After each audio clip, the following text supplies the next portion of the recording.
Herkese merhaba dostlar, ben Ozan. Şu ana kadar hiç kimsenin yapmadığı bir içerikle birlikteyiz. Özellikle fiyat performans ve soğutma sistemi yönünde en başarılı laptoplar HP Victus serisi. Bu videoda sizlerle birlikte her kullanım için her bütçeye uygun en iyi HP laptopları kısa inceleyeceğiz. Ve listedeki tüm laptopların en ucuz ve güvenilir satın alma linkleri açıklama ve yorumlarda olacak. Oradan rahatlıkla alabilirsiniz. Açıkçası bu listedeki laptoplar dışında başka hiçbir Victus'a bakmayın. Çünkü hem fiyat olarak hem performans anlamında genel dengesiyle bu piyasa şartlarında alınabilecek en iyi laptoplar olacak ve alınmayacak HP Victus'lardan da bahsedeceğim. Ve serinin MSI ve Asus için olan versiyonunu da yapmıştık. Onları izlemediyseniz kartlar kısmına koyacağım veya kanala giderek oradan izleyebilirsiniz. Sizce bu seri devam etsin mi? Lenovo, Acer gibi markalar için de devamı gelsin diyorsanız videoyu beğenmeyi ve abone olmayı unutmayın. Destekleriniz gerçekten çok önemli. Son bölümde de hangi laptop daha mantıklı favorilerimden bahsedeceğim. Şimdi en ucuz laptopumuza başlayalım. Burada HP Victus'un 15 modelini görüyoruz. Ryzen 5 5600H gibi bu fiyat bandındaki en iyi işlemcilerden biriyle karşılaşıyoruz. 16 GB RAM çift kanal olarak gelirken 512 SSD ve GTX 1650'den daha iyi bir performans veren RX 6500'ü görüyoruz. 15.6 inç Full HD 144 Hz panelde burada kullanılmış. 20.000 bandında bir bütçeyle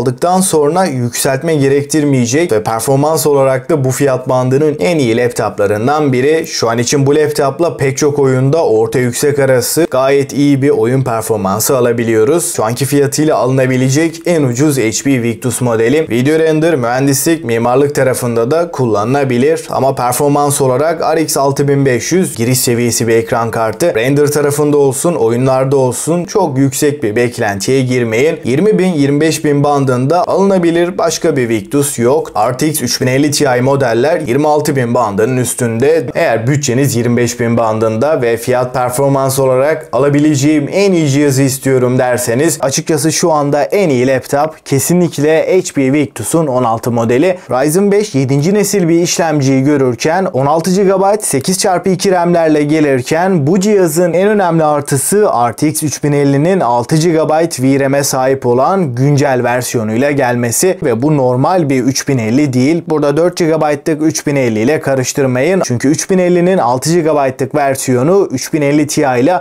aynı performansı veriyor ve burada VRAM darboğazına uğramadığı için de özellikle oyun performansı anlamında 3050 Ti'nin de bazı noktalarda önüne geçmeyi başarıyor. Bu noktada soğutma sistemi ve batarya performansıyla da alınabilecek en ucuza en mantıklı gaming laptop diyebilirim. Bütçeniz 25.000 ise bu laptopu kaçırmayın. Listenin bir sonraki cihazı da eğer Intel işlemci istiyorsanız i5 13. nesil performans serisi güncel bir mimariyi görüyoruz. 8 GB 5200 MHz'lik performanslı bir RAM kullanılmışken 6 GB'lık yeni nesil 3050'ye burada da yer verilmiş. Intel istiyorsanız bu laptop bu fiyatıyla alınır ama bence Ryzen 5'li model çok daha mantıklı. Bu laptopu alırsanız mutlaka RAM'i 16'ya yükseltin. HP Victus'ların tamamında hem RAM hem de SSD'yi kendimiz yükseltebiliyoruz. Yani laptopun içini açtığımızda garanti kapsamı dışında kalmıyor. Bu da gerçekten önemli bir artı. İşlemci olarak beklentiniz yüksekse Ryzen 7 neslin en performanslı işlemcisini HP Victus 16'yı görüyoruz. Ryzen 5'li modelinden en önemli farkı render tarafında diyebilirim. Özellikle işlemciye yüklenen oyunlar, AutoCAD, SolidWorks gibi uygulamalarda bu işlemcinin farkını net şekilde göreceksiniz. Ryzen 7 7840HS'nin en büyük rakibi i7 13700H. Performans olarak bu iki işlemci hem oyun tarafında hem de genel performansta denk işlemciler ama i7 13. nesil işlemcili laptoplar genel anlamıyla daha pahalı. 30.006 bütçe ile alınabilecek en iyi işlemcili laptop HP Victus 16 ama ekran kartı, oyun performansı veya mühendislik tarafında daha iyi bir cihaz istiyorsanız fiyat performans olarak en çok önerdiğim laptoplardan HP Victus 15'i görüyoruz. i5 13. nesil işlemcisi 16 GB 8x2 RAM'leri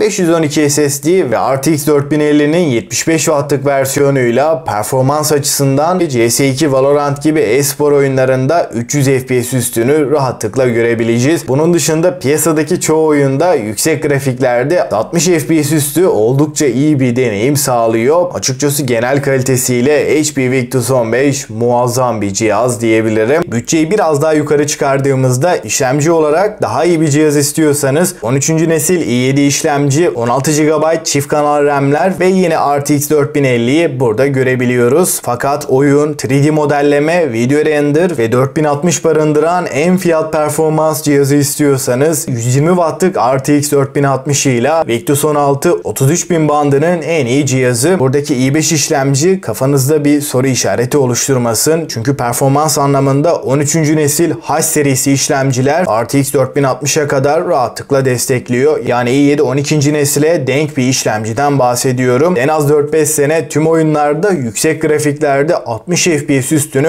rahat bir şekilde alabileceğiz. Bunun dışında e-spor oyunlarında da performans 300 FPS'lere kadar çıkıyor. 4K video render, AutoCAD gibi uygulamalarda da kesinlikle yeterli. Eğer 512 SSD bana yetmez diyorsanız bu laptopun 1 TB'lık versiyonu da gayet mantıklı. Ancak bu bütçelerde almışken her anlamda daha uzun ömürlü ve en iyi cihazı istiyorum derseniz i7 13. nesil işlemcili yine 120 Watt'lık RTX 4060 barındıran fiyat performans olarak yine çok fazla önerdiğim HP Victus'un 16 modelini görüyoruz. i7 13. nesil işlemcisiyle ve RTX 4060'ı da burada görebiliyoruz. 16.1 inçlik 144 Hz ekranda bu laptoptaki en önemli artılardan biri. Kasa kalitesi olarak da hiç fena olmadığını söylemem gerekiyor ve bu fiyat bandında soğutma sistemi en iyi olan laptop diyebilirim. Burada 1000 TL daha verip Ryzen 7 7. nesil yani i7 13. nesille denk bir işlemci ve 1 TB'lık SSD ile birlikte bu laptopu almakta gayet mantıklı. Fakat aldıktan sonra yükseltmeyle vesaire uğraşmayayım. Her yönüyle dolu dolu bir cihaz istiyorsanız bu laptopun 32 GB RAM'li modeli kendi fiyat bandının en iyisi diyebilirim. Yeni nesil oyunlar ve programlar ağırlaştıkça 32 GB RAM çok daha avantajlı bir hale geliyor. 40.000'e kadar çıkabiliyorsanız açıkçası en mantıklı laptop. Ama ben tüm oyunlarda en yüksek ayarlarda hiçbir şeyden kısmadan performans olarak alabileceğim en iyi cihazı en uygun fiyata nasıl alırım derseniz 120 Watt'lık RTX 4070'li Victus 16'nın i7 13. nesil işlemcili modeli bu noktada en iyisi. Gen 4 1 TB'lık SSD ile de okuma yazma hızları çok iyi bir seviyede. Bu fiyatıyla da şu anda kaçırılmayacak bir cihaz ve şu anki fiyatlarıyla rakibi olmayan bir laptop diyebilirim. Burada işlemcide ekran kartı da uzun süreli kullanımlarda da 90 dereceleri hiçbir şekilde görmüyor. Eğer ısınmayan 4070'li bir laptop istiyorsanız Victus 16'nın bu modeli alabileceğiniz net şekilde en iyi laptop ve listenin son sırasında da aynı laptopun 32 GB'lık versiyonunu görüyoruz. Yine yükseltme ile uğraşmak istemiyorsanız bu cihazda tercih edilebilir. Açıkçası bu laptoplar dışında başka hiçbir Victus'a bakmayın. Fiyat, performans ve genel dengesiyle en iyi laptoplar bunlardı. Şimdi favorilerimden bahsedeyim. 16 GB RAM ve RX 6500M ekran kartıyla en ucuz fiyat performans laptop Victus 15. Ama laptopu bir kere alıp daha uzun ömürlü kullanmak istiyorsanız Victus 16'nın Ryzen 5 ve 6 GB'lık 3050'li modeli çok daha mantıklı diyebilirim. Eğer bütçenizi 4050'li laptoplara çıkaramıyorsanız 3050 6 GB RAM ve Ryzen 5 7. nesil işlemcisiyle kesinlikle çok mantıklı ve fiyat performans olarak en çok önerdiğim laptoplardan HP Victus 15. Özellikle de performansı yüksek ve tasarım olarak sade bir cihaz istiyorsanız Victus 15 donanımıyla da tasarımıyla da gerçekten çok mantıklı. Bütçemi en fazla 4060'a zorlayabilirim. En ucuza en iyi performansı nasıl alırım dediğinizde de 4060 ve i5 13. nesil işlemcisiyle 33.000 bandındaki Victus 16 favorilerim arasında. Ama almışken her yönüyle daha dengeli bir cihaz istiyorsanız bu laptopun i7 versiyonu da favorilerim arasında. Bütçe sınırım 40.000 ise de kesinlikle 32 GB RAM'li Victus 16'nın Ryzen 7 modelini alırdım. Performans olarak tam anlamıyla üst seviye bir cihaz istiyorsanız RTX 4070'li HP Victus 40.000 bandında alınabilecek en iyi laptop diyebilirim. HP Victus'un 16 serisiyle 15'i kıyaslarsam da kasa, klavye kalitesi ve ekran yönünde birebir aynı cihazlar. Fakat Victus 16 termal açıdan daha başarılı. Soğutma performansı Victus 15'e göre ortalama 5 derece daha iyi. Bunun dışında hiçbir fark yok. Bunun haricinde RGB klavyeyi iki seride de görebiliyoruz. Giriş çıkış seçenekleri port sayısında da Victus 16 ile 15 birebir aynı. Ve önerdiğim tüm Victus'ların güvenilir satın alma linkleri açıklama ve yorumlarda var. Oradan buradan rahatlıkla alabilirsiniz. Bu serinin devamı da tamamen size bağlı. Videoyu beğenmeyi ve abone olmayı unutmayın. Destekleriniz çok önemli. Peki sizce HP Victus alınır mı? Görüşlerinizi mutlaka bekliyorum. Herhangi bir sorunuz olursa da yine yorumlarda yazabilirsiniz. Ben Ozan ve bir sonraki videoya kadar